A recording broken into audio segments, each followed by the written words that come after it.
Bismillahirrahmanirrahim. Assalamualaikum warahmatullahi wabarakatuh.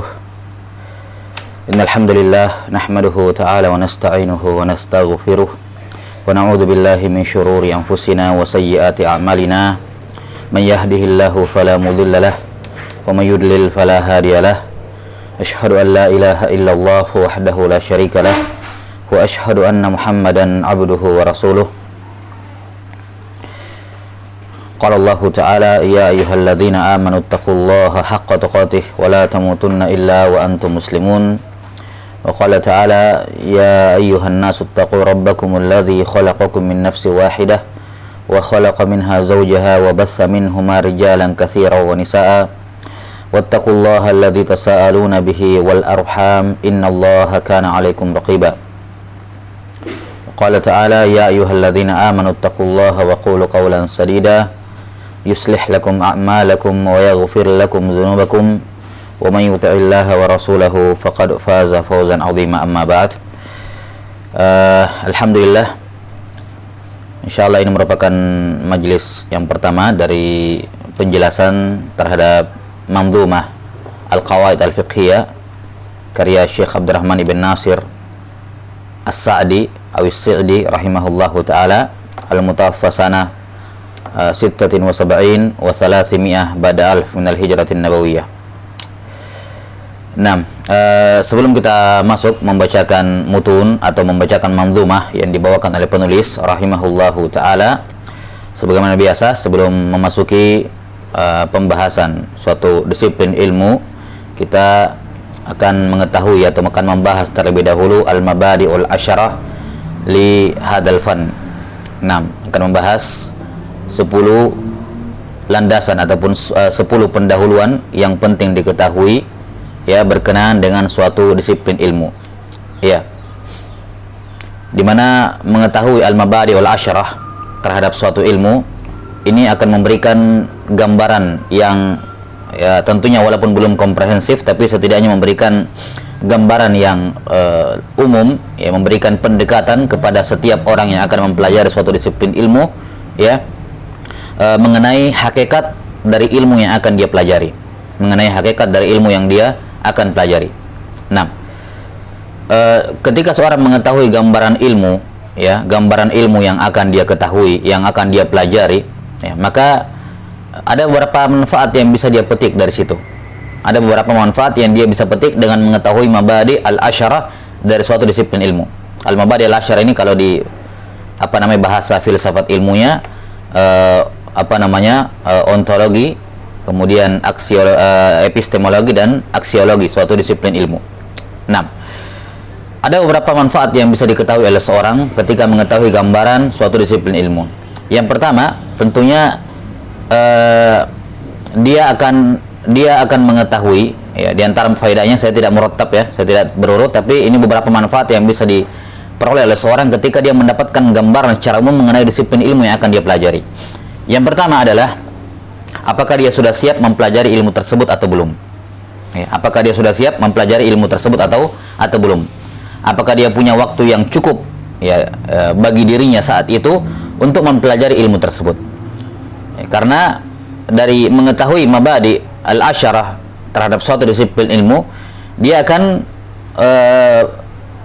mendapatkan gambaran apa-apa saja yang akan dibahas di dalamnya, apa-apa saja perkara-perkara yang akan dibahas di dalamnya, dan dia bisa mengukur dirinya apakah dia sudah bisa untuk menjangkau hal tersebut atau tidak dengan keilmuan yang dia sudah ada. Iya. Kemudian yang kedua, ya tentunya ini seharusnya jadi yang pertama ya. Ya, mengetahui tentang ilmu tersebut. Mengetahui tentang ilmu tersebut. Karena terkadang seorang ketika disebutkan tentang suatu disiplin ilmu, kadang ilmu itu masyhur di telinganya, tapi dia tidak tahu apa yang dia pelajari di dalamnya, apa maksud ilmu ini. Ya, misalnya dikatakan ilmu faraid, atau ketika dikatakan ilmu balaghah, atau ketika dikatakan ilmu al-mantiq, ketika dikatakan ilmu dari ulum ukhra, ilmu-ilmu lain ketika disebutkan ya, dia tidak tahu apa yang diinginkan. Ya, ketika dikatakan ilmu fikih, apa itu ilmu fikih? Dia tahu fikih tapi nggak tahu apa itu ilmu fikih. Nah, maka ini manfaat dari mengetahui ini adalah dengan dia mengetahui hakikat dari setidaknya definisi dan hakikat dari ilmu yang akan dia pelajari tersebut. Kemudian yang ketiga, manfaat untuk dalam mengetahui mabadi al-mabadi al-asyarah ini adalah dia bisa mengetahui apakah ilmu yang akan dia pelajari ini sudah waktunya dia pelajari atau belum. Sudah waktunya dia pelajari atau belum.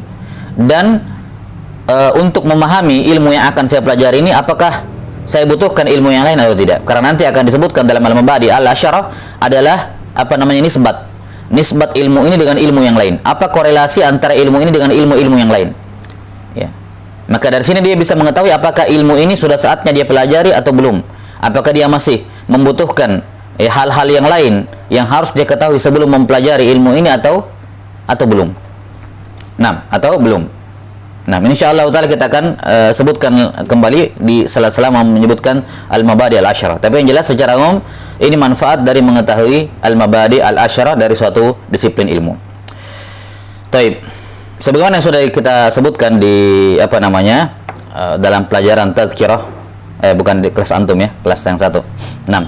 Disebutkan oleh Muhammad ibn Ali as-Sabban rahimahullahu taala ada dua lafaz ada 10 al-mabadi al-asyarah ini dikumpulkan oleh para ulama dalam 3 bait syair, ada dua lafaz di kalangan para ulama, cuman yang masyhur lafaz dari Muhammad bin Ali as-Sabban rahimahullahu taala, di mana beliau mengatakan inna mabadi kulli fannin asyarah al-hadd wal mawdu'u thumma as-samarah wa fadluhu wa nisbatun wal wadi'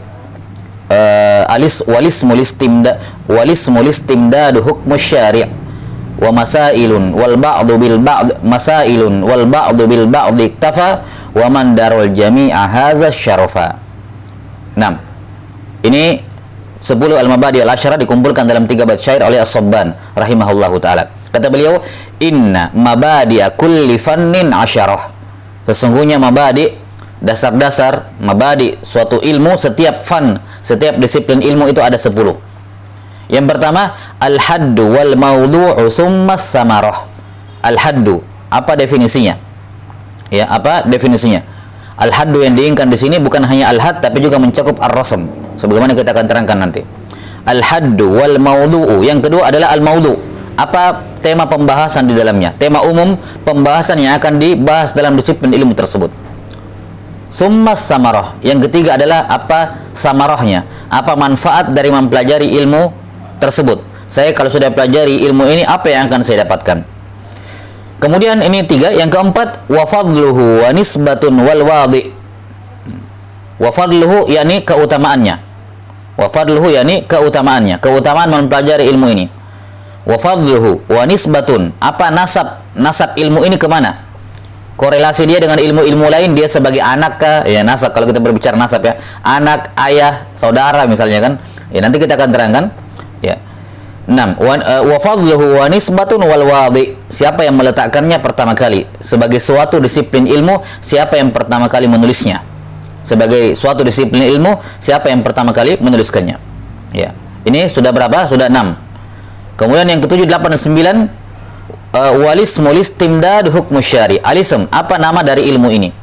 Apa nama dari ilmu ini? 6. Kemudian alistimdad, referensinya dari mana materi-materi atau qawaid dalam ilmu ini diambil. Apa yang mendasarinya? Apa yang mendasarinya atau dari mana referensi dari ilmu ini? Kemudian yang ke-9, wa hukmu syari'. Ya, walismul istimdadu hukmu syari'. Yani apa hukum syariat mempelajarinya? Hukum syariat mempelajarinya. Kemudian yang ke-10, wa masailun.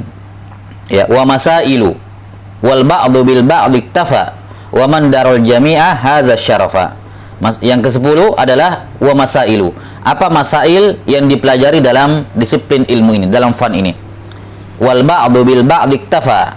Sebagian ulama ketika menyebutkan al-mabadi suatu disiplin ilmu hanya menyebutkan, ada yang cuma menyebutkan sebagiannya saja. Ya, ini tidak menyebutkan 10-nya. Semuanya hanya disebutkan sebagian saja. Ya, tapi wa man darul jami'a hadza syarafa. Siapa yang mengetahui 10-nya ini, maka dia memperoleh kemuliaan. Baik, ini 10 al-mabadi al-asyar, dan ini dimiliki oleh semua disiplin ilmu. Ya, bukan hanya funun dalam syariat, tapi funun dari ulum apa namanya yang kita kenal dengan ilmu-ilmu umum, ya, ilmu dunia. Semua ilmu itu ada apa? Ada mabadi. Ada apa? Mabadi'nya.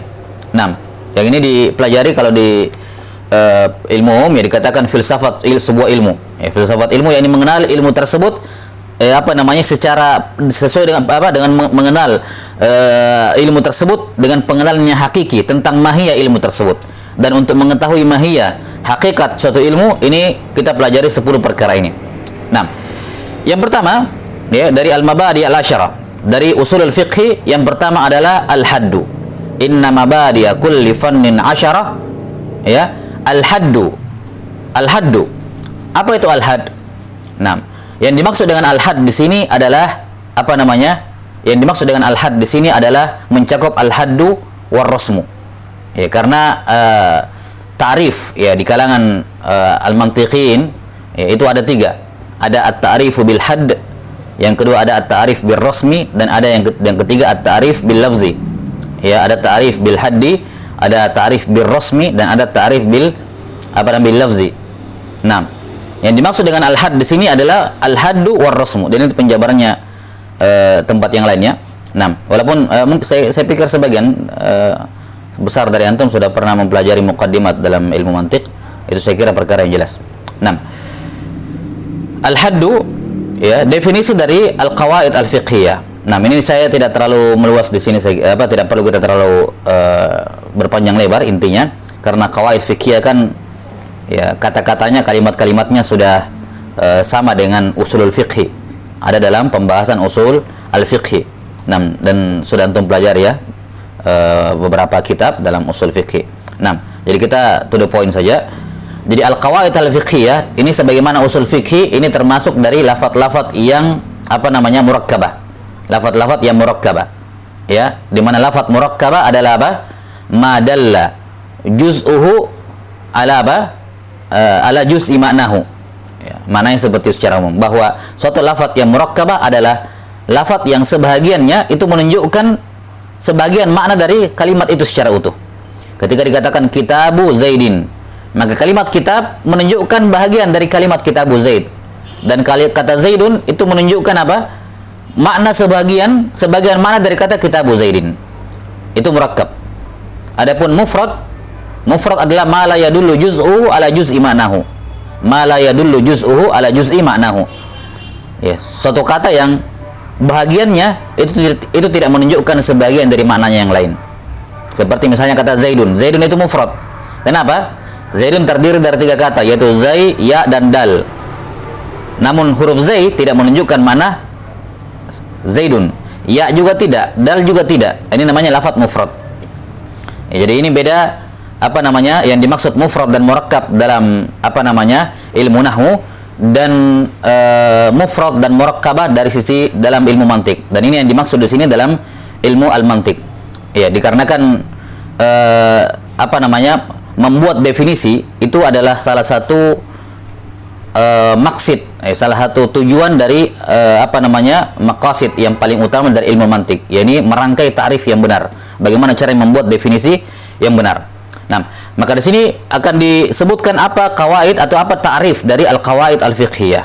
Apa ta'rif dari al-qawaid al-fiqhiyah. Ya, dan sebagaimana dalam usul fikih, suatu disiplin ilmu yang terdiri dari 2 kata, maka kita mendefinisikannya dari 2 sisi, atau para ulama mendefinisikannya dari 2 sisi. Sisi yang pertama adalah usulul fikhi atau al-qawaid al-fiqhiyah dari sudut pandang dia murakkabah. Dia apa? Murakkabah. Kalau dia murakkabah, maka untuk mengetahui maknanya kita harus mentarif setiap juzuk dari kata tersebut. Ya, kenapa? Karena tadi kita katakan bahwa murakkabah adalah ma yadullu juz'uhu atau ma dalla juz'uhu ala juz'i maknahu. Ya, murakkabah adalah suatu susunan kata atau susunan kata di mana sebagiannya, makna sebagiannya ya akan diperoleh darinya apa? Menunjukkan makna yang sebagian. Ya, sebagian makna dari kalimat murakkabah tersebut. Maka kalau dia 2 kata, kita harus tahu kata pertama apa, ya, supaya kita dapatkan 50% pemahaman terhadap kata itu. Kemudian kata yang kedua apa, supaya kita dapat 50%, jadi 100% sudah. Dan begitu. Nah, jadi tarif al-qawaid al-fiqhiyah ya dari sudut apa dari bentuk yang pertama adalah mentarif dari sudut pandang dia sebagai lafadz yang murakkabah, lafadz yang murakkab. Kemudian yang kedua adalah mendefinisikan al-qawaid al-fiqhiyah dari sudut pandang dia adalah alam. Dia adalah nama dari suatu disiplin ilmu. Dia adalah nama dari suatu disiplin ilmu. Ini sudah berlalu juga cara yang sama persis dalam definisi usul fiqih. Nah, adapun i'tibar yang pertama dari definisinya adalah bi'tibariha murakkabah. Dari sudut pandang bahwa al-qawaid al-fiqhiyah ini murakkab, yakni murakkab min juz'ain. Nah, ini terdiri dari dua kata, al-qawaid dan al-fiqhiyah. Al-qawaid dan al-fiqhiyah. Al-qawaid ini jamak dari qaidah. Jamak dari qaidah. Nah, dan qaidah memiliki beberapa definisi secara bahasa di kalangan ulama. Definisi yang pertama, qaidah itu bermakna asas, bermakna pondasi, landasan. Sebagaimana firman Allah Subhanahu wa taala, "Wa idz yarfa'u Ibrahimul qawaida minal bait." Minal al-qawaida, yakni asas. Ya, al-usus, usus minal bait. Landasan dari Ka'bah. Nah, kemudian makna yang kedua dari kaidah secara bahasa adalah bermakna al-asal. Nah, ini timbal balik ya. Kalau al-asal di pembahasan usul fikih, asal diantara maknanya secara lughatan adalah bermakna apa? Bermakna al-qaidah atau al-asal secara istilah. Al-asal secara istilah diantara maknanya adalah kaidah. Iya. Bermakna asas juga. Maka demikian pula sebaliknya, kaidah diantara maknanya adalah apa? Al-asal, yakni ma yubna alaihi ghairuhu. Ya, ma yubna alaihi ghairuhu. Di antara makna kaidah secara bahasa adalah al-asal, yakni ma yubna alaihi ghairuhu. 6.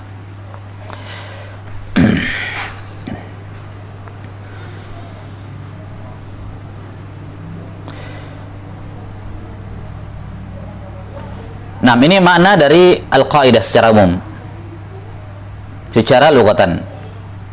Adapun qaidah secara istilahan, ya, maka ini juga ada beberapa ta'rifat di kalangan para ulama dalam mendefinisikan al-qaidah. Nah, di mana definisi yang diantara definisi yang masyhur adalah definisi yang disebutkan oleh Al-Jurjani rahimahullahu taala, ya, di mana beliau rahimahullahu taala berkata bahwa qaidah adalah qadhiyatun kulliyah. Qadhiyatun kulliyah muntabiqatun ala jami'i juz'iyatiha. Qadhiyatun kulliyah muntabiqatun ala jami'i juz'iyatiha. Bahwa al-qaidah adalah qadhiyah. Qadhiyah ini bermakna al-hukum. Qadhiyah itu bermakna al-hukum. Ya. Jadi dia adalah suatu hukum kulliyah. Ya. Suatu hukum apa? Kulliyah. Kita sudah tahu mana hukum apa? Isbatu apa? Amrin li amrin salban au ijaban, kan begitu ya? Isbatu amrin li amrin salban au ijaban. Nah, jadi qadhiyah adalah suatu hukum. Ya, so qadhiyah adalah apa? Adalah hukum. Ya. Kata Al-Jurjani rahimahullahu taala, al-qaidah adalah qadhiyatun kulliyah. Dia adalah suatu hukum yang bersifat menyeluruh. Bersifat apa? Menyeluruh. Bersifat komprehensif. Muntabiqatun. Ya, yang hukum ini muntabiqatun, apa namanya, sesuai untuk diterapkan ala jami'i juz'iyatiha, ala jami'i juz'iyatiha, pada semua juz'iyahnya, semua apa namanya, semua masalah-masalah kecil yang masuk di bawah yang terkandung dalam apa, yang tercakup dalam kaidah tersebut, yang tercakup dalam kaidah tersebut. Ini kaidah dalam artian umum ya, kita belum berbicara kaidah dalam apa, ini kaidah secara umum. Ya, kaidah ketika dikatakan kaidah lugawiyah, ketika dikatakan kaidah nahwiyah, ketika dikatakan kaidah sorfiyah, ketika dikatakan kaidah akliyah, ketika dikatakan kaidah urfiyah, ketika dikatakan kaidah fiqhiyah, ya, ini semuanya bermakna adalah suatu hukum yang bersifat menyeluruh, yang syah untuk diterapkan pada masalah-masalah kecil yang ada di bawahnya. Ya, contoh misalnya kaidah nahwiyah. Di antara kaidah nahwiyah dikatakan apa? Bahwasanya al-fa'il itu marfu'. Al-fa'il itu marfu. Ini adalah kaidah. Kenapa fa'il, ketika dikatakan fa'il itu marfu dikatakan kaidah? Karena ini adalah suatu hukum. Kita isbatu amrin li amrin salban au ijaban. Kita mengisbat hukum rafa pada fa'il. Itu kan hukum. Ya, ketika dikatakan al-fa'il marfu, berarti kita menisbatkan, ya, atau menjatuhkan hukum rafa kepada fa'il. Itu qadhiyah namanya. Ya. Kemudian ini kulliyah. Ya, ini bersifat menyeluruh, ya, yang bisa diterapkan pada semua juz'iyat. Yani dimanapun kalimat kita dapatkan ada fa'il di situ, kita bisa terapkan di sini. Fa'il marfu, fa'il marfu di kalimat sana fa'il marfu, sana fa'il marfu. Jelas ya? Ini kaidah apa? Contoh kaidah nahwiyah. Nah, kaidah aqliyah misalnya, kaidah aqliyah misalnya dikatakan apa? Al-akbar al-wahid, ya, atau al-kull akbar minal juz'. Al-kull akbar minal juz'. Semuanya itu lebih besar dibandingkan sebahagian. Itu kan kaidah aqliyah, jelas sekali. Dan itu berlaku pada segala hal di mana-mana.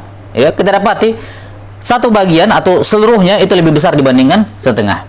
Nah, itu kaidah aqliyah.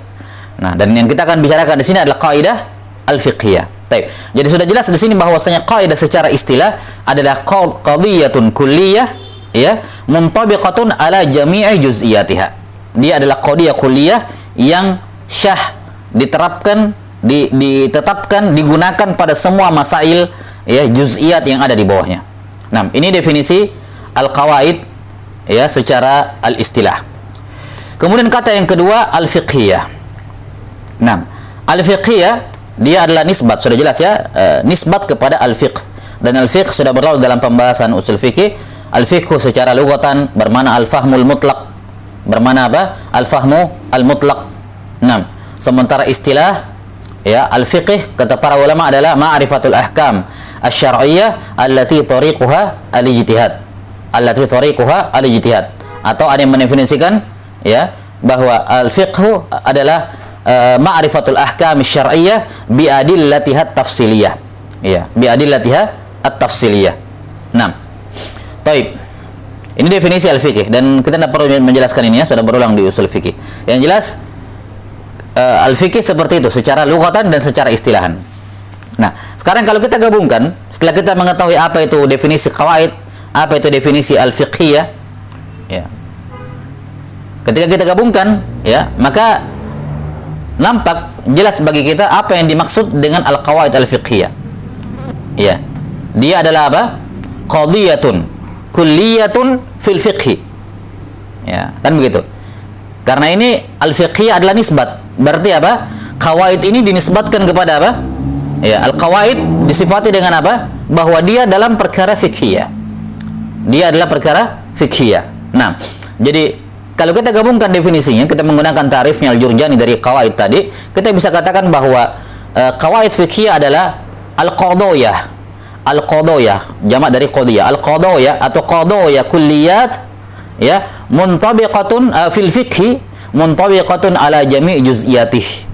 Qadhiyah kulliyah fil fiqhi muntabiqatun ala jami' juz'iyatih. Ya, kalau begitu kita bisa memahami bahwa qawaid fiqhiyah adalah suatu hukum, ya, suatu apa? Suatu hukum, suatu qadhiyah.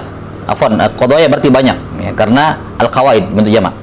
Dia adalah qadhiyah, adalah banyak hukum yang mana setiap dari hukum-hukum ini bersifat kulliyah, bersifat menyeluruh. Bersifat apa? Menyeluruh. Di mana qadhiyah kulliyah ini muntabiqah, ya. Muntabiqah. Syah apa dalam perkara afwan, dia dalam perkara fikih. Qadhiyah kulliyah fil fiqhi, dalam masalah fikih toh. Jadi ini sudah mengeluarkan qadhiyah kulliyah fi nahwi, fi sarfi, ya, fi kada wa kada yang lain dikeluarkan, bahwa qadhiyah ini hanya berlaku pada perkara fikhi dan dia muntabiqah, syah untuk diterapkan ala jami'i juz'iyatih, pada semua juz'iyah, ya, juz'iyat yang dimaksud juz'iyat dalam fikih di sini adalah furu'iyat, ya, furu' al-fiqhiyah, bisa diterapkan pada semua furu' al-fiqhiyah. Nah, jelas sampai sini, ya.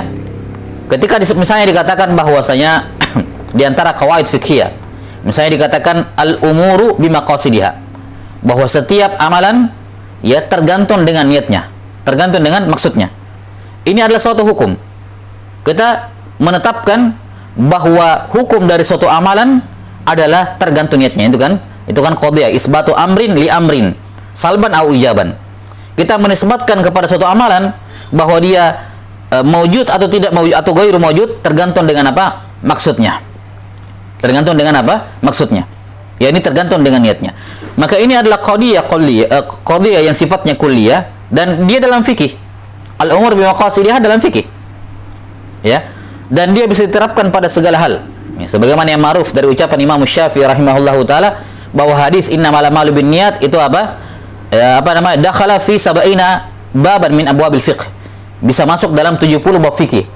Dan tentunya ucapan 70 dari Imam Syafi'i di sini bukan pembatasan ya. Beliau hanya ingin menerangkan bahwa bisa masuk dalam banyak bab. Tapi beliau memilih angka 70 untuk menunjukkan banyak. Wa illa hakikatnya kenyataannya lebih dari 70. Ya. Masalah niat ini lebih dari 70 kan begitu. Hampir dia masuk pada setiap amalan, baik amalan yang induk maupun furu'nya, perkara-perkara kecil. Nah, ketika dikatakan misalnya al-masyaqqatu tajlibut taisir, bahwa al-masyaqqah kesulitan itu apa? Tajlibu atau sababun. Sebagian ulama mentakbir sababun lit taisir, bahwa al-masyaqqah adalah sebab datangnya apa? At-taisir, kemudahan. Maka ini adalah kaidah kulliyah yang syah diterapkan pada semua ahkam, semua juz'iyat. Semua apa? Juz'iyat. 6.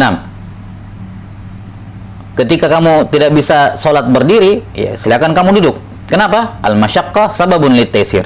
Enggak bisa duduk, baring. Kenapa? Al-masyaqqah, kesulitan itu menjadi sebab datangnya kemudahan dari syariat. Ya.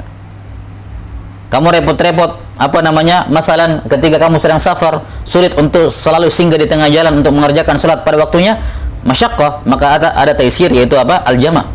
Ya, kamu buru-buru dalam perjalanan, ya, maka ada masyaqqah, kalau mengerjakan salat itmam, maka datang ya, taisir dari Allah Ta'ala dengan syariat mengqasar salat 4 jadi 2, dan demikian seterusnya. Ya, ini kaidah kulliyah. Ya, ini apa? Al-qawaid al-fiqhiyah. Nah, kemudian atau nanti kita akan terangkan kalimat kuliah di sini. Ada khilaf ya di kalangan para ulama, apakah qawaid al-fiqhiyah atau qawaid secara umum dia bersifat kuliah atau aglabiyah. Kita akan terangkan nanti insyaallah taala. Baik. Ini selesai definisi al-qawaid al-fiqhiyah dari sudut pandang dia sebagai apa?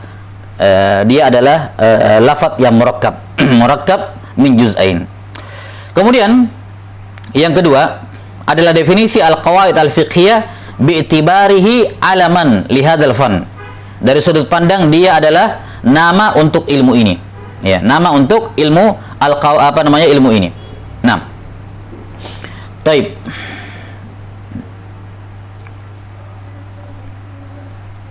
Apa definisi al-qawaid al-fiqhiyah sebagai suatu nama untuk disiplin ilmu? Nah, ada beberapa definisi di kalangan para ulama yang secara umum kebanyakannya sama ya, cuman dengan takbir yang berbeda-beda.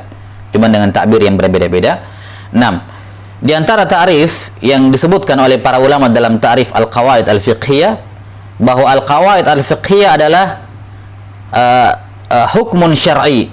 Ya, al-qawaid al-fiqhiyah adalah hukmun syar'i fi qadiyatin aghlabiyah. Hukmun syar'i fi qadiyatin aghlabiyah. Yuta'arrafu minha ahkamu ma dakhala tahtaha. Yuta'arrafu minha ahkamu ma dakhala tahtaha. Baik.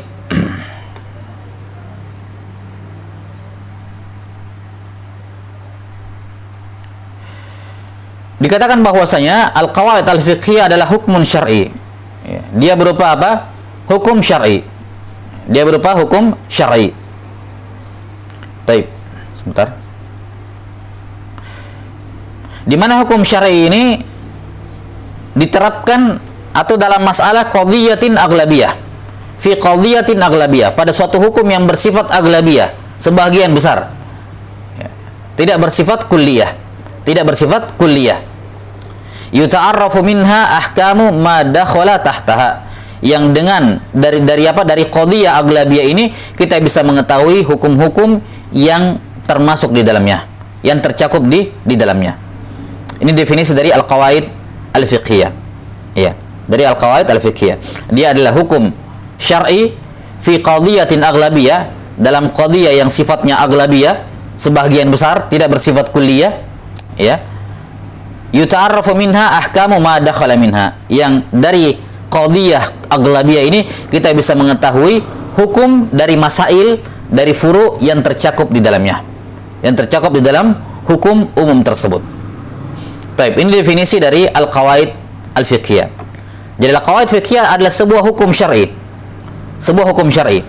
Di mana hukum syar'i ini kita akan terangkan nanti bahwa al-qawaid al-fiqhiyah itu ada yang sifatnya mansusan minal Qur'an atau minas sunnah atau min aqwalis sahabah, dan ada juga yang sifatnya mustanbatah, yang sifatnya hasil ijtihad.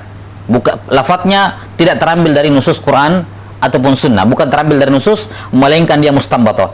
Tapi baik dia yang mansus maupun yang mustanbatah, qawaid fiqhiyah ini bisa dikatakan sebagai sebuah hukum syar'i. Misalnya ketika dikatakan masalan al-ada muhakkamah, bahwa ada itu bisa dijadikan sebagai referensi hukum. Ya, ini kan hukum. Apa ini kan hukum syar'i?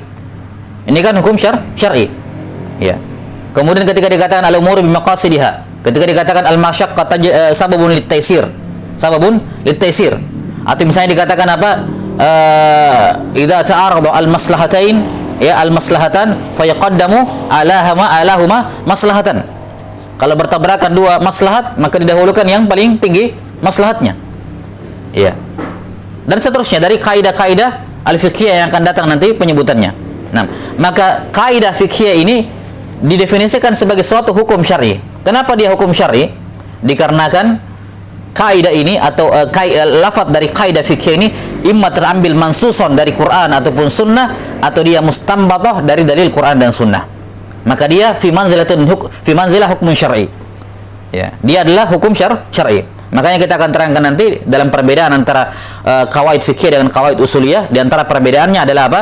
Bahwa qawaid usuliyah, qawaid fikih itu bisa dijadikan dalil dalam masail furu'iyah. Berbeda halnya dengan qawaid al-usuliyah yang tidak bisa. Nah, kenapa? Karena qawaid fikih adalah hukumun syar'i. Kemudian yang kedua, hukumun syar'i ini fi qadhiyatin aghlabiyah. Pada hukum-hukum yang sifatnya apa? Aghlabiyah. Ya. Yakni kalau di definisi sebelumnya ya oleh Al-Jurjani dikatakan apa? Dia adalah qadhiyah kulliyah. Ya, sementara di sini dibahasakan apa? Aghlabiyah. Kulliyah artinya seluruhnya, tidak ada yang keluar. Kalau aghlabiyah berarti apa? Sebagian besarnya, ada yang dikecualikan. Nah, ini khilaf di kalangan para ulama dalam mendefinisikan kaidah secara umum sebenarnya, bukan hanya dalam qawaid fikih ya, tapi kaidah secara umum. Apakah kaidah itu sifatnya kulliyah atau aghlabiyah? Apakah sifatnya kaidah itu berlaku pada semua masail, semua furu' yang terdapat di dalamnya tanpa ada pengecualian? Ataukah apa? Ataukah dia sifatnya aghlabiyah, selalu ada pengecualian. Memang dia mencakup, bisa diterapkan pada sebagian besar masalah, tapi ada masalah-masalah syawaz, masail yang sifatnya syadz, yang tidak bisa diterapkan padanya kaidah tersebut. Nah, ini khilaf di kalangan para ulama, apakah kaidah itu sifatnya kulliyah atau sifatnya aghlabiyah. Ya, dan at-tahqiq dalam masalah ini bahwa ini hanyalah khilafun lafzi. Ini hanyalah khilafun lafzi. Yani yang mereka inginkan sama. Ya. Bagi ulama yang memandang bahwasanya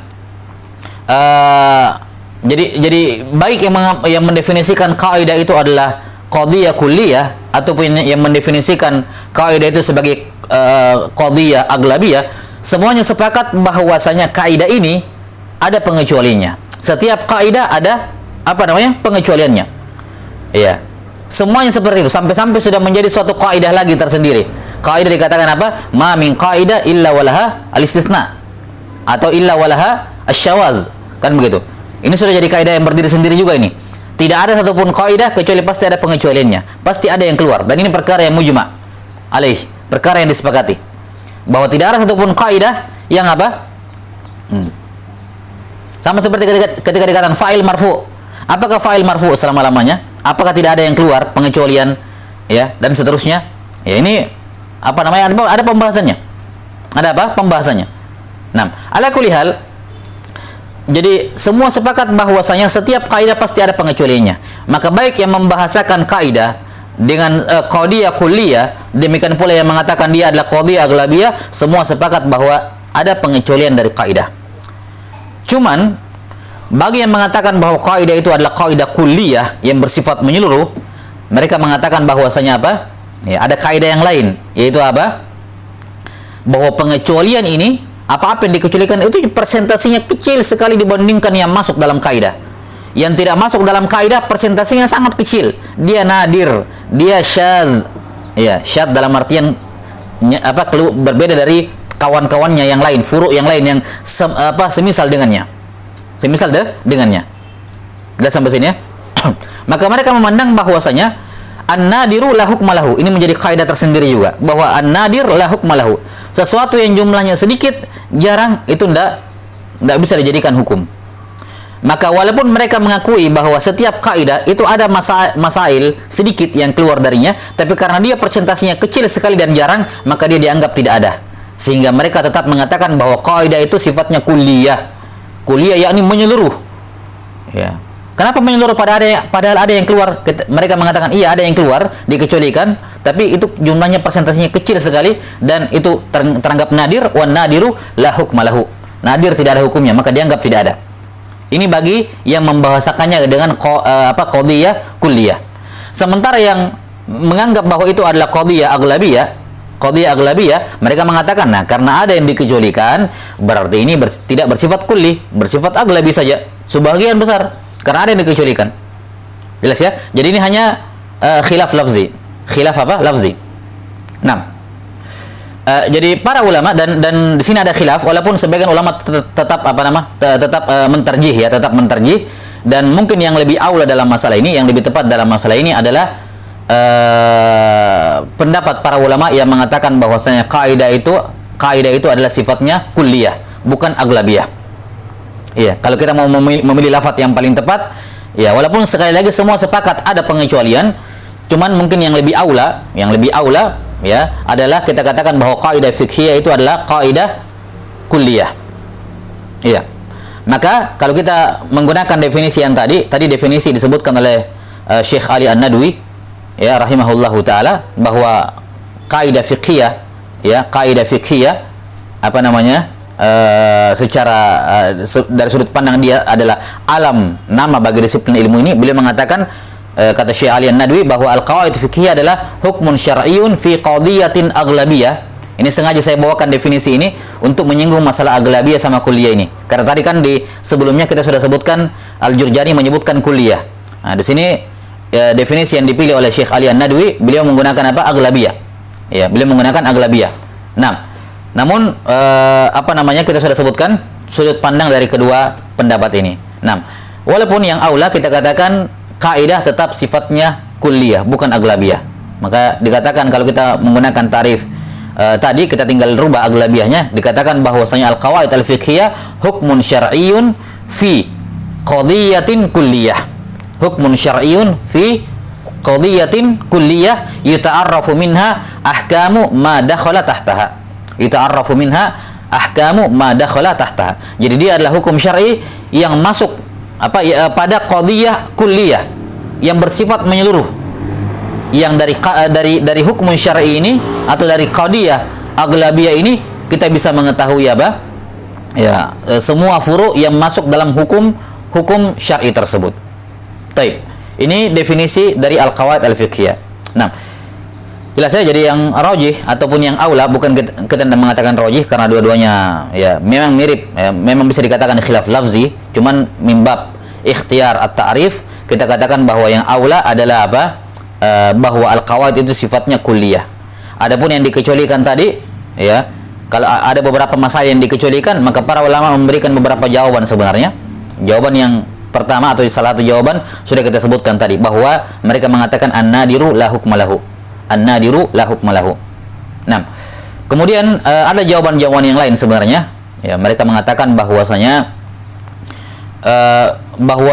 berhukum ataupun menjadikan hukum aglabiyah, ya, hukum aglabiyah dijadikan dia sebagai hukum itu ma'ruf dalam nusus syariat. Yani dalam nas-nas syariat yang sangat banyak kita bisa mendapati penetapan hukum berdasarkan aglabiyah. Berdasarkan apa? Aglabiyah. Dan ini juga perkara yang ma'ruf di kalangan para ulama. Maka tidak ada masalah walaupun ada beberapa kasus yang keluar, tapi itu tidak menghalangi dia dikatakan sebagai kulliyah, ya. Tidak menghalangi dia dikatakan tidak merusak dari kaidah tersebut. Tidak merusak kaidah tersebut. Nah, kemudian mereka mengatakan bahwasanya kalaupun ada bentuk-bentuk furu' yang keluar dari suatu kaidah, maka mereka mengatakan yang keluar dari kaidah itu dia akan tercakup dalam kaidah yang lain. Jadi sebenarnya tidak ada yang lepas dari kaidah. Ya, maka syah-syah saja kalau dikatakan kulliyah. Kenapa? Kalaupun ada sedikit masail yang keluar dari suatu kaidah, maka masail yang dikecualikan ini tentu akan tercakup dalam kaidah yang lain. Ya, mungkin tidak dicakup oleh kaidah ini, tapi dia akan dicakup oleh kaidah yang lain. Nah, wallahu taala alam bisawab. Ini kesimpulan dari mabda yang pertama dari mabadi al-asyara dari al-qawaid fiqhiyah, bahwa al-qawaid al-fiqhiyah had atau definisinya ya secara umum ya dari dua sudut pandang yang kita sudah sebutkan tadi, baik dari sisi dia sebagai lafaz yang murakkab maupun dari sudut pandang dia alam min lihadzal fan. Taib. Kemudian al-had yang kedua, kata Subban rahimahullahu taala, al-haddu wal maudhu'u. Maudhu', apa tema pembahasan? Apa tema pembahasan yang akan dipelajari dalam disiplin ilmu al-qawaid fiqhiyah ini. Al-maudhu' ini ada mirip-mirip dengan masail yang akan disebutkan pada poin yang ke-10, mabda yang ke-10 masail. Jadi maudhu' itu lebih luas dibandingkan masail. Masail adalah poin-poin yang dibahas dalam maudhu'. Poin-poin yang dibahas dalam al-maudhu'. Iya. Kalau misalnya kita katakan bahwasanya nahwu itu adalah maudhu'nya adalah al-kalimatul arabiyah, al-kalimat al-arabiyah min haitsu tarkibiha, lafaz-lafaz kalimat bahasa Arab ketika sudah tersambung dengan yang lain, itu adalah maudhu'nya nahwu. Maka masailnya nahwu adalah semua abwab yang ada di dalamnya. Ya, tarif al-kalimah, kemudian masalah babul i'rab, kemudian alamatul i'rab, kemudian babul af'al, kemudian nawasib, jawazim, marfu'at, mansubat, makhfudat. Itu masail nahwu namanya, masailnya. Kalau maudhu' tema umumnya, apa yang dipelajari, objek pembahasan dalam ilmu tersebut, maudhu'nya. Nah, taib. Maudhu' dari al-qawaid al-fiqhiyah ini sebenarnya sudah tergambar dari definisi ya. Ya, sudah tergambar dari definisi yang disebutkan tadi, bahwasanya maudhu' dari al-qawaid al-fiqhiyah ya.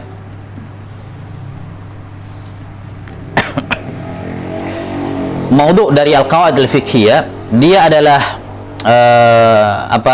furu' ya, dia adalah furu', dia adalah masail yang dibahasakan tadi di situ adalah tahta, yang masuk dalam, yang berada di bawah suatu qawaid ya. Jadi maudhu' dari qawaid fiqhiyah adalah masail yang mutasyabiha ba'dhum ba'dha ya, ba'dhuha ba'dha. Dia adalah masail, dia adalah kumpulan permasalahan furu'iyah ya, kumpulan permasalahan furu'iyah yang mutasyabiha, memiliki surah yang mirip dan juga memiliki hukum yang mirip ya, hukum yang mirip, sehingga semua masail yang berbeda-beda ini disatukan ya, disatukan dengan suatu hukum yang sama, dengan suatu qadhiyah yang sama, dengan suatu qadhiyah yang sama. Misalnya ada suatu furu' ya, ada suatu furu' di kalangan para ulama ya, bentuknya seperti ini ya. Kemudian hukumnya seperti ini ya, hukumnya seperti ini. Misalnya ada sebuah amalan, apa hukumnya amalan ini? Ya, para ulama mengatakan tergantung dengan niatnya. Kemudian ketemu lagi di di qadhiyah yang lain, atau di furu' yang lain, di fara' yang lain, hukum amalan ini ternyata ditentukan oleh niatnya. Kemudian dapat lagi di kasus yang lain ya, ini tadi dalam masalah air, dalam toharo, ini dalam masalah salat, ini dalam masalah dalam masalah haji misalnya. Didapati sebuah masalah ternyata penentuannya adalah juga niatnya, hukumnya adalah tergantung niatnya. Didapati dalam pembahasan jual beli, didapati hukumnya adalah niatnya. Dan ini kumpulan yang mirip semuanya dan memiliki hukum yang sama, yaitu semuanya ditentukan oleh niatnya. Maka dari sini para ulama membentuk suatu kaidah, suatu qadhiyah kulliyah, suatu hukum syar'i ya, fi qadhiyatin kulliyah. Mereka mengatakan bahwa al-umuru bimaqasidiha. Kalau begitu dengan mengumpulkan semua semua masail yang sama ini, surahnya memiliki kemiripan, yakni bukan kemiripan persis ya, tapi semua permasalahannya ditentukan oleh niatnya ya, maka mereka pun mengambil suatu qadhiyah kulliyah, suatu hukum yang bersifat umum yang bisa diterapkan pada semua masail ini dan masail lain yang nanti mirip seperti itu. Mereka mengatakan al-umuru bimaqasidiha ya. Ketika mereka mendapati bahwasanya orang yang sholat bisa dalam keadaan duduk, syariat menetapkan sholat boleh duduk. Kenapa boleh duduk? Tidak bisa berdiri, susah berdiri. Taib, orang yang safar dia boleh tidak berpuasa. Kenapa kira-kira tidak bisa berpuasa? Oh, karena sulit orang puasa, ya. Kemudian safar itu memberatkan di zaman, apalagi di zaman dahulu, ya. Kemudian didapati misalnya perempuan yang hamil, ya, boleh berbuka dengan kriteria seperti ini. Kenapa? Oh, berat. Ya. Kemudian ada yang, ya, di tempat di kasus-kasus yang lain, ya, ada orang sakit, kemudian tidak bisa berwudu, ya, disuruh apa? Oh, tayamum. Kenapa? Kalau dia berwudu masyaqqah, ya. Semua masail seperti itu, itu. Nah, dalam masalah jual beli, ya, seluruhnya, dalam masalah haji, ya, terkumpul banyak banyak masail, ya, yang semuanya memiliki kesamaan. Mereka semua diikat dengan satu persamaan yang sama, bahwa apa? Syariat ini ketika mendapati hambanya atau mendapati pemeluknya ini ada masyaqqah dalam melakukan suatu ibadah, maka kita lihat selalu syariat mendatangkan syariat yang baru untuk mempermudah. Ya, maka muncullah kaidah al-masyaqqah sababun lit-taisir, bahwa setiap masyaqqah itu menjadi sebab datangnya kemudahan. Ya, dan seterusnya. Jadi maudhu dari yang dibahas, objek pembahasan dalam al-qawaid al-fiqhiyah, dia adalah masail, ya, kumpulan masail yang serupa. Kumpulan masail wal furu' yang dia serupa, sehingga lahirlah darinya suatu qadhiyah kulliyah. Lahirlah sebuah qadhiyah kulliyah. Jadi yang dibahas dalam al-qawaid al-fiqhiyah adalah sifatnya qadhiyah kulliyah, namun qadhiyah kulliyah ini nanti kita akan sebutkan dalam pembahasan istimdadnya, referensinya, dia terambil dari furu' al-fiqhiyah. Terambil dari apa? Furu' al-fiqhiyah. Jelas ya? Nah, ini maudhu dari al-qawaid al-fiqhiyah. Jadi maudhu dari al-qawaid al-fiqhiyah adalah qadhiyah kulliyah. Dia adalah suatu hukum yang bersifat menyeluruh, ya. Hukum yang bersifat menyeluruh yang bisa diterapkan pada semuanya, ya, pada semua masail atau furu' yang memang mutasyabih, yang mirip dengannya, yang memiliki tasyabuh dengan masail yang tercakup dalam hukum tersebut, dalam qadhiyah tersebut. Baik, ini maudhu dari ilmu al-qawaid al-fiqhiyah. Jadi maudhu'nya adalah qadhiyah kulliyah atau qadhiyah kulliyah. Kemudian yang ketiga, al-hadd wal maudhu'u thumma as-samarah. Baik. As-samarah, apa buah? Apa manfaat mempelajari usul fikih? Nah, as-samarah ini bisa mirip-mirip dengan yang keempat berikutnya, yaitu apa? Wa fadluhu. Fadlu, keutamaan mempelajari qawaid fiqhiyah. Samarah, buahnya. Apa perbedaan buah dengan apa? Buah mempelajari suatu ilmu dengan keutamaan mempelajari suatu ilmu. Sebenarnya secara umum tidak ada perbedaan yang signifikan, karena itulah banyak di antara ulama yang menggabungkan saja ini samarah dengan fadl. Ya, samarah dengan fadl. Apa buah mempelajari suatu ilmu dan apa fadilahnya. Ya, namun bagi yang membedakannya, mereka mengatakan ini dua hal yang berbeda antara samarah dengan fadl. Samarah itu identik dengan buahnya di dunia. Buah yang bisa diperoleh oleh seorang di dunia. Sementara fadlun itu identik dengan pahala ataupun buah yang dia peroleh di akhirat kelak. Buah yang akan dia peroleh di akhirat di akhirat kelak, itu fadl, ya. Jadi kalau dikatakan salat misalnya, apa samarahnya? Oh, samarahnya salat misalnya tanha anil fahsya'i wal munkar, karena itu di dunia mencegah kita dari berbuat keji dan munkar, dan seterusnya dari samarah dari salat. Tapi apa fadlus salat? Ya, keutamaan salat dalam dalil-dalil sangat banyak di akhirat. Nah, maka ini bagi yang membedakan antara samarah dengan fadlun. Nah, adapun samarah dari mempelajari al-qawaid fiqhiyah ini disebutkan oleh disebutkan atau ada beberapa samarat, ya, yang disebutkan oleh para ulama. Nah, yang pertama, dengan mempelajari al-qawaid al-fiqhiyah, ya, seorang akan menumbuhkan malakah al-fiqhiyah dalam dirinya. Ya, akan menumbuhkan malakah fiqhiyah di dalam dirinya. Ya. Kenapa? Karena ketika dia mempelajari atau menghimpun masail, ya, menghimpun banyak masail ini yang furu'nya berbeda-beda, satu dalam masalah tohara, satu dalam masalah salat, satu dalam masalah ini, satu dalam masalah ini, berbeda-beda, tapi kemudian ternyata tatkala mereka semua memiliki keserupaan, memiliki kesamaan, ya, maka apa? Ya, dari sini dia bisa mengasah malakah dia, kemampuan dia untuk kelak ke depan ketika mendapati suatu masalah baru, masalah kontemporer, masalah baru yang belum ada, tidak ada nusus Quran dan Sunnah ataupun fatwa ulama yang telah berlalu, tidak ada dalam masalah itu, dia akan bisa berijtihad. Dia akan mengetahui bahwa oh, masalah hadisah yang baru ini kelihatannya sangat mirip dengan furu' masalah ini nih, sehingga dia bisa diikutkan ke kawaid fikih ini, dia bisa masuk ke dalam furu' dari kawaid fikih ini, kaidah fikih ini.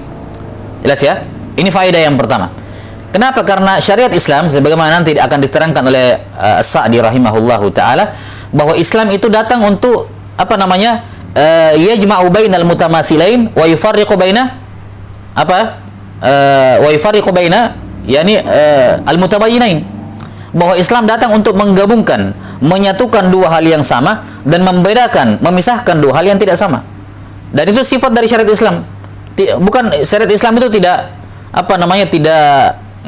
seperti pemahaman sebagian orang bahwa seakan-akan yang menafikan kias dari kalangan ahlul zahir, setiap masalah itu tersendiri, tidak ada hubungannya dengan masalah yang lain. Lah, bahwa Islam itu datang untuk menggabungkan dua hal atau tiga hal yang sama. Ya. Maka ketika seorang mengetahui ahkamul fiqh, al-qawaid al-fiqhiyah ini, dia bisa mengetahui bagaimana sih karakteristiknya syariat Islam, bahwa ini masalah semuanya walaupun berbeda-beda kasusnya, berbeda-beda abwabnya, tapi ternyata dikumpulkan oleh satu hukum yang sama. Nah, kalau dia sudah mengetahui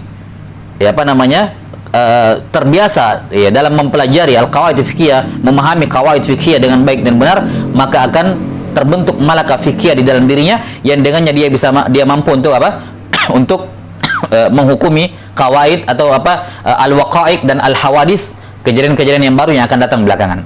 Ya, kejadian-kejadian yang baru yang akan datang belakangan. Baik. Ini sebenarnya manfaat samarah secara umum ya. Itu sudah banyak masalah di dalamnya. Ya, membentuk malakah fiqhiyah, kemudian diantara manfaatnya adalah samarahnya adalah bisa membantu seorang dalam berijtihad, dan tidak diragukan bahwasanya qawaid fiqhiyah ini salah satu piranti yang penting dimiliki oleh seorang mujtahid. Salah satu piranti yang penting yang wajib dimiliki oleh seorang mujtahid.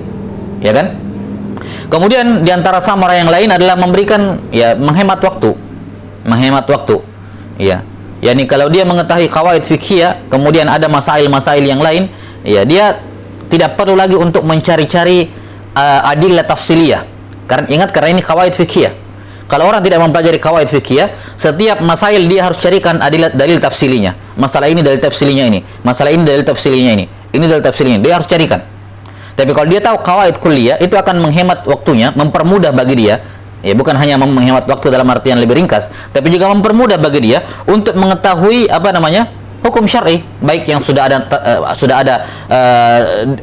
mansus dalam Quran dan Sunnah, atau sudah ada ijtihad ulama terdahulu, atau perkara yang baru belakangan nanti. Akan mempermudah dia, mempermudah dia dalam mengetahui hukum dari kejadian tersebut atau perkara yang dia hadapi tersebut. Ya, dikarenakan al-qawaid al-fiqhiyah itu sudah merupakan buah dari adillatut tafsiliyah. Ya, untuk berbagi furu' yang sangat banyak. Ya, furu' yang sangat banyak, sehingga itu akan mempermudah baginya untuk menghukumi hal-hal yang baru belakangan. Taib.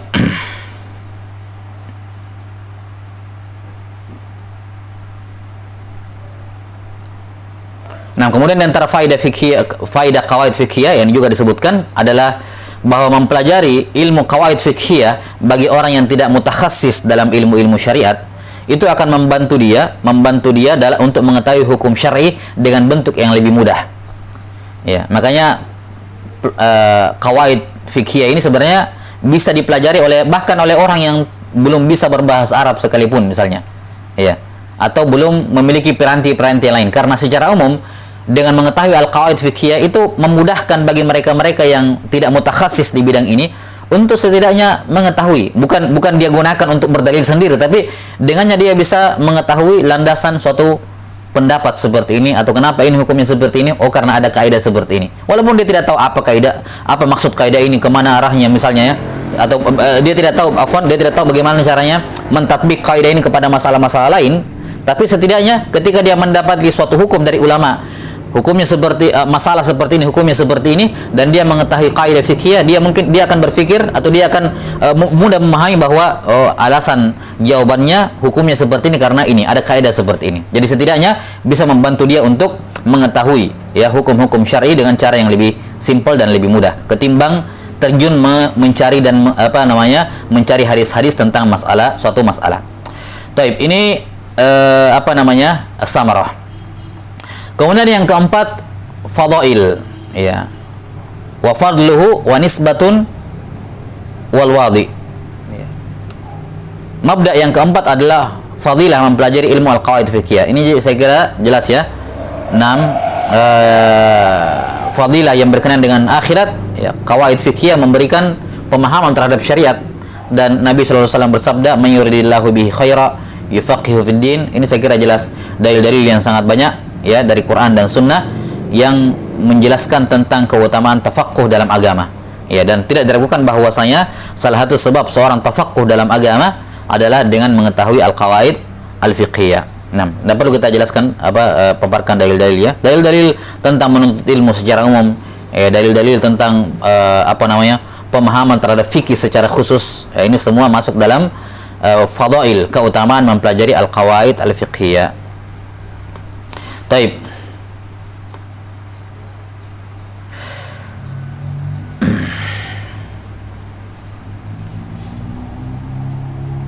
Kemudian yang kelima, kita ambil 5 saja, setengahnya, adalah nisbatun.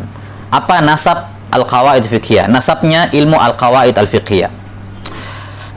Nasab al-qawaid al-fiqhiyah, kalau kita memandang dia sebagai suatu disiplin ilmu, ya, maka dia disiplin ilmu yang berdiri sendiri, memiliki maudhu tersendiri, memiliki masail tersendiri yang berbeda dari ilmu-ilmu yang lain. Ilmu fikih, ilmu yang paling mendekatikan fikih sama usul fikih. Ya, fikih dengan usul fikih dengan qawaid fiqhiyah, ini masing-masing 3 ilmu yang berdiri sendiri. Dia istaqalla bi maudhu'ihi ya wa bi masailihi. Ya. Maka kalau dari sudut pandang dia sebagai suatu disiplin ilmu, dia merupakan disiplin ilmu yang berdiri sendiri. Ya, berdiri sendiri yang berbeda dari ilmu-ilmu yang lain. Nah, namun dari sudut pandang yang lain, kita juga bisa memandang qawaid fiqhiyah ini sebagai ilmu wasilah. Ilmu apa? Al-wasail. Nah, ilmu wasilah dari ilmu fikih. Ya, karena ilmu yang sifatnya maqasid itu ada 2 ilmu. Yang pertama ilmu akidah dengan ilmu fikih. Maka segala hal, ilmu apa saja yang dibutuhkan dalam memahami fikih itu dikatakan apa? Wasail kepada fikih. Wasail kepada ilmu fikih. Nah, salah satu ilmu yang sangat membantu seorang dalam memahami ilmu fikih adalah ilmu al-qawaid al-fiqhiyah. Maka bisa dikatakan bahwa al-qawaid al-fiqhiyah ini adalah khadim ataupun wasilah menuju kepada ilmu al-fiqh. Ya, ilmu al-fiqh. Tapi dia tidak ada hubungannya atau dia bukan bernaung di bawah ilmu fikih, tidak. Ya, dia dengan fikih berbeda masailnya, berbeda maudhu'nya. Cuman dari sudut pandang apakah dia ilmu maqasid ataupun dia wasail, maka kita katakan bahwasanya al-qawaid fiqhiyah ini adalah wasail. Dia adalah khadim, pelayan dari ilmu yang lain, ilmu yang lebih besar, yaitu ilmu al-fiqhi. Baik, Allahu taala alam bisawab. Maka dari sini kita bisa mengetahui bahwa ini yang kita katakan tadi, kalau seorang mengetahui bahwa ilmu itu adalah maqasid, dia adalah maksud ataukah dia wasail, dia ilmu utama atau ilmu wasilah, ini harus diketahui. Kalau dia adalah ilmu utama, maka dia diundurkan. Ya. Kalau dia adalah ilmu wasail, maka dia didahulukan. Itu idealnya.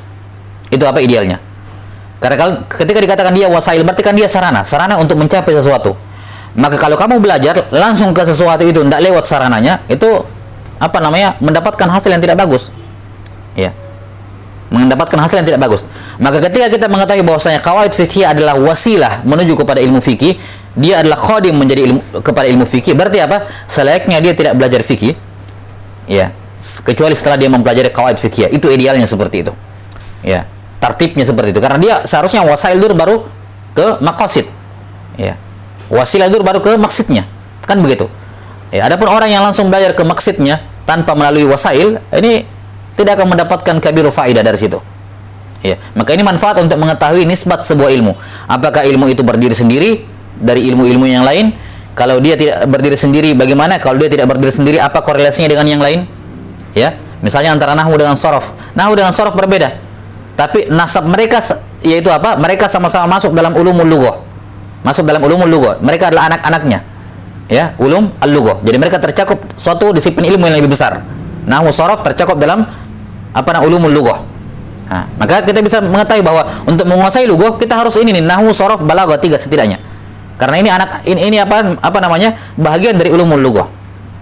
Nah, kan begitu. Demikian pula ilmu-ilmu yang lain. Maka dalam masalah demikian pula usul fikih. Usul fikih dikatakan dia wasilah kepada fikih. Dia adalah wasilah. Dia adalah khadim dari ilmu fikih. Maka tidak selayaknya seorang mempelajari fikih, ya. Yani tentunya kalau kita berbicara fikih mengenai ibadah yang diwajibkan bagi dia, ya dia harus pelajari. Tapi maksudnya untuk mutakhasis dalam fikih, kita berbicara mengenai mutakhasis. Kalau dia ingin mutakhasis dalam fikih, maka selayaknya dia tidak melakukannya kecuali setelah menguasai atau memiliki basic yang bagus dalam al-qawaid al-fiqhiyah dan usul al-fiqh. Karena dua ilmu ini dari sudut pandang nasab ilmunya, dia adalah khadim, dia adalah wasilah menuju kepada ilmu al-fiqh. Ya, dan tidaklah kerancuan serta kekacauan terjadi dalam ilmu fikih atau bukan dalam ilmu fikihnya dari kalangan para pembelajar ilmu fikih kecuali karena dia melanggar aturan ini, melanggar tertib ini. Dia tidak mempelajari qawaid fikih dengan benar, usul fikih lebih-lebih lagi, langsung terjun ya takhasus, mencoba takhasus dalam fikih sehingga terjadilah apa yang terjadi. Nah, wallahu a'lam bissawab. Saya kira cukup dulu sampai sini. Insyaallah 5 wasail atau 5 mabadi yang lain kita akan terangkan pada pertemuan besok hari insyaallah taala.